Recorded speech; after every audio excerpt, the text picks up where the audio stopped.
दोस्तों भारतीय सभ्यता और नारी शक्ति को दोस्तों किस तरह से बर्बाद किया जा रहा है, आइए दोस्तों आपको हम सुनवाते हैं श्री शक्तिपुत्र महाराज जी के मुख से उन्होंने क्या बताया। आइए सबसे पहले हम सुनवाते हैं दोस्तों आईपीएल के बारे में उन्होंने क्या बताया कि आजकल जो आईपीएल चल रहा है और T20 मैच चल रहा है वहां पर किस तरह कृत्य किया जाता है, सुनिए।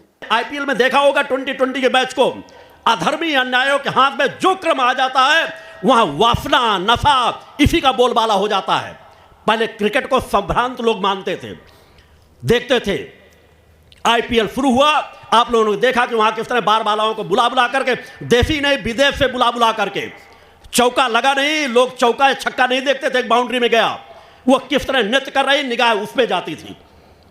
रात रात भर पार्टियां चलती थी, खिलाड़ियों को, उनके मैनेजमेंट को वो बार बालाएं समर्पित की जाती थी। यही बेईमानों का दृश्य है जो कभी कभार उभर करके आ जाता है। ये तो देश के अंदर में कुछ आवाज उठने लगी और उन भ्रष्ट बेईमानों को कुछ सचेत होना पड़ा और ऐसे क्रमों को खुले क्रम से बंद कर दिया। इनका ये फैज स्वरूप है जो कभी कभार छलक करके सामने आ जाता है। ये इसी तरह का जीवन जीते हैं, इनकी नित्य पार्टियां होती हैं, इन नित्य याफी का जीवन जीते हैं, नित्य भोग विलास का जीवन जीते हैं। उद्योगपति और राजनेता ये सब चोर चोर मौसेरे भाई हैं आज के बने हुए हैं। दोस्तों आजकल आपने ये देखा होगा कि जितने भी प्राइवेट कंपनियां और जो भी अन्य मैनेजमेंट कंपनियां हैं वो अपने जो भी उद्योगपति होते हैं वो अपने कार्यों के लिए सिक्योरिटी को रखते हैं। जो सिक्योरिटी रखी जाती है दोस्तों उनके पहनावे के ऊपर श्री शक्तिपुत्र महाराज जी ने क्या बताया, आइए देखिए वीडियो क्लिप। इन्हीं उद्योगपतियों ने अपनी अगर पीए की फुक रखते थे, नौकरियों में रखते थे तो विदेशी सभ्यता को तुरंत उन्होंने कि आपको कम वस्त्र पहनने ही पड़ेंगे, अन्यथा आपको नौकरी में नहीं रखा जाएगा। बेचारे मजबूर होकर के लोगों ने स्वीकार किया। मैंने कहा आप इसका विरोध करो। हम चंद्र 1000, 2000, 10,000 या लाख लोगों की नग्नता को भारतीय सभ्यता से नहीं जोड़ सकते, भारतीय नारी से नहीं जोड़ सकते। हमारी भारतीय नारी का जो सम्मान है, अगर आज भी भारतीय नारी अपने बच्चे को भी दूध पिलाती है तो आंचल से ढक करके दूध पिलाती है। हम उस नारी का सम्मान करते हैं, वह नारी हमारी भारतीय नारी है। अतः अपनी सभ्यता पर गर्व करो, अपनी मर्यादाओं पे रहो, आप सतत आगे बढ़ोगी। पहनावा नाना प्रकार के हो सकते हैं, मगर नग्नता को कहीं ना कहीं से रोकना पड़ेगा, कहीं ना कहीं से आवाज उठाना पड़ेगा। आज अगर कोई आवाज कोई उठा देता है तो अधर्मी अन्यायी टीवी चैनलों पर बैठ जाएंगे। उनमें कुछ नारियां भी होंगी, अनेकों ऐसी होंगी जो कोई बार बाला है, कोई कुछ है, और नाना प्रकार की बातें प्रलाप करना शुरू कर देंगी। क्या इसकी छूट दी जाएगी? कॉलेजों में अगर एक समय आ जाए लोग बिकनी पहन करके जाने लगे, बच्चे चड्डियां पहन करके केवल जाने रहे, या चाकड़े लगा करके नग्नता के रूप में जाने लगे, तब भी क्या रोक नहीं लगाई जाएगी? नग्नता की कहीं ना कहीं सीमा होनी चाहिए। हमारा जीवन मर्यादित होना चाहिए। हम ऋषियों मुनियों के संतान हैं। यदि हमारा जीवन मर्यादित होगा तो समाज में परिवर्तन आएगा। जिस तरह नग्नता परोसी जा रही है, यही राजनेता, यही उद्योगपति नग्नता को बढ़ावा देते हैं। आज किसी टीवी सीरियल में देख लो, अगर जूते चप्पल का भी विज्ञापन हो रहा होगा तो नारी के अंग प्रदर्शन किए जाते हैं। मुझे बताएंगे जूते चप्पल और बूट पॉलिश में इन नारियों के अंग प्रदर्शन की क्या जरूरत है? सही बोला, सही बोला। आज लोग विज्ञापन भी माता पिता बच्चे एक साथ बैठ करके नहीं देख सकते। जिस तरह के विज्ञापन में नारियां का अंग प्रदर्शन किया जा रहा है, 1000, 2000, लाख नारियां अगर पैसे के लिए अपना अंग बेच रही हैं, नग्नता का प्रदर्शन कर रही हैं, तो वह पूरी भारतीय नारी से हम उसे नहीं जोड़ सकते। आज सब कुछ हो रहा है, बेईमान नारी समाज को खरीदने की कोशिश कर रहे हैं। आवाज उठाओ। ऐसे विज्ञापन में जहां नारी समाज को नग्नता के रूप में प्रदर्शित किया जाए, ऐसी वस्तुओं को मत खरीदो, ऐसी वस्तुओं का बहिष्कार करो। उन अधर्मी अन्यायों को सोचना पड़ेगा।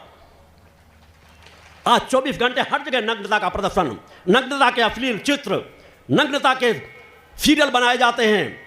जब चारों तरफ व्यक्ति वासनात्मक दृश्य देखेगा तो उसके विचारों में परिवर्तन आएगा। फिर लोग कहते हैं 5 साल की बच्ची के साथ बलात्कार क्यों होता है?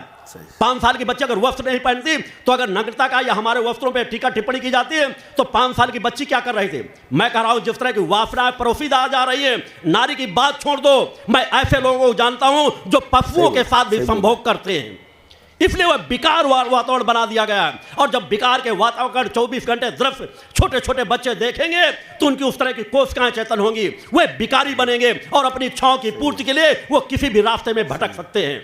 अतः रोकना होगा इसको, कहीं ना कहीं से आवाज उठानी पड़ेगी कि अश्लीलता जो परोसी जा रही है उसे हम रोकें, उन्हें सबक सिखाएं। अश्लील चित्र यदि कहीं टांगे जाते हैं तो उन्हें वहां पे हम उतार करके फेंक दें। हमें भारत के मान सम्मान की रक्षा करना है। हमारा भारत एक गौरवशाली देश है।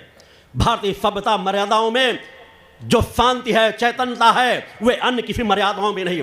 हम क्यों पश्चिमी सभ्यता का अनुसरण करते हैं? मैं नहीं करता जो अनुसरण करे उनके विरोधी बन जाओ, मगर तुम अपने बच्चों को सजग करो, अपने बच्चों को समझाओ कि उनका जीवन मत देखो जिस तरह टीवी सीरियलों में दिखाई देते हैं या कुछ न्यूज चैनलों में आकर वो अपनी वार्ताएं देते हैं। अरे इनका जीवन बहुत बदतर है, इनसे घटिया किसी का जीवन नहीं है। इन्हें रात में नींद नहीं आती अगर ये शराब नहीं पीती, बियर नहीं पीती, अफीम और चरस नहीं लेती। सही बोल रहे हैं। क्या वैसा जीवन तुम्हें चाहिए? मेरा मानना है कि 90% लोग अस्वीकार कर देंगे। आंकलन करके देखा जाए, आज हमारे देश की 99% नारियां कभी भी ऐसा जीवन नहीं चाहती। आज देश में हमारी नारियां जो राजनीति में बढ़ी हों, समाज सेवा में बढ़ी हों, उनमें 99% लोग आपको मर्यादित वस्त्र पहनते दिखाई देंगी। उन्होंने नग्नता का वस्त्र पहन करके आगे सफल नहीं हुई। अतः कहीं ना कहीं से इसे रोकना ही होगा, कहीं ना कहीं से इसे विराम लगाना ही होगा। अतः अपने सत्य को पहचानो, अपने धर्म को पहचानो, अपने कर्म को पहचानो, तभी तुम्हारी सच्ची मां की भक्ति होगी। मां की भक्ति कर लेने का तात्पर्य एक पक्ष को पूर्ण करना नहीं। भ्रष्टाचार चरम सीमाओं पे फैलता चला जा रहा है। राजनेता लूट रहे हैं, उद्योगपति लूट रहे हैं, देश की सत्ता को उद्योगपति चला रहे हैं। कुछ विदेशी लोग और कुछ देशी लोग जो देश से कोई मोह नहीं है, ऐसे लोग हमारी देश की सरकारों को चला रहे हैं। कब तक सहोगे? दोस्तों, आपने शक्तिपुत्र महाराज जी का ये वीडियो क्लिप देखा जिसमें उन्होंने भारतीय सभ्यता और T20 मैच और IPL और उन्होंने जो भारतीय मैनेजमेंट है, जहां पर दोस्तों उद्योगपति और जितने भी अन्य लोग किस तरह से आजकल नारी शक्ति का दुरुपयोग कर रहे हैं और किस तरह से दोस्तों जो मीडिया है वो भी अपनी शक्ति का दुरुपयोग कर रहा है, उन्होंने बहुत अच्छे तरीके से समझाया। आपने वीडियो क्लिप में ये भी सुना होगा कि श्री शक्तिपुत्र महाराज जी ने दोस्तों मैनेजमेंट पे जिस तरह से जो सिक्योरिटी होती है, जो कपड़े पहनती हैं, कपड़ों के ऊपर भी उन्होंने बहुत अच्छी बात कही। ऐसे दोस्तों बहुत से अन्य टॉपिक हैं जिन्होंने बहुत अच्छे तरीके से श्री शक्तिपुत्र महाराज जी ने समझाया। आपको बहुत अच्छे से समझ में भी आ गया होगा। कमेंट बॉक्स में दोस्तों आप अपने विचार जरूर लिखिएगा और बताइएगा कि हमारा जो समाज है, जो हमारा देश है, वो किस दिशा में जा रहा है। कमेंट बॉक्स में आपके विचार जरूर आएंगे।